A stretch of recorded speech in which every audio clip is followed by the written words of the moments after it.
हम आपको उर्मिला ये अनीता अपने उर्मिला अनीता ऑफिशियल चैनल में आप लोग का स्वागत करते हैं। आ देखी हमन दोनों बहन आइल बनी जा सिवान में अपना सरसों के खेती आइल बनी जा आप लोग के वीडियो सुनावे खातिर गाना सुनावे खातिर तो एगो बढ़िया सा चुटकुला नाच गीत लेके आइल बनी जा दोनों बहन। तो गीत कैसन लागता कमेंट में रौरा सभी जरूर बताई। जैसे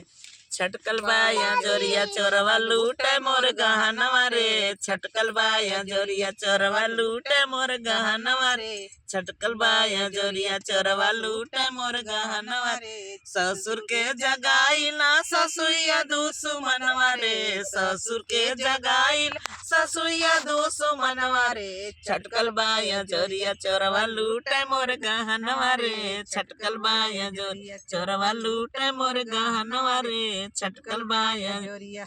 जेठ के जगाईला जेठनिया दुश्मनवा रे, जेठ के जगाई जेठनिया दुश्मनवा रे, छटकल बाया जोरिया चोरवा लूटे मोर गहनवा रे, छटकल बाया जोरिया चोरवा लूटे मोर गहनवा रे, छटकल बाया जोरिया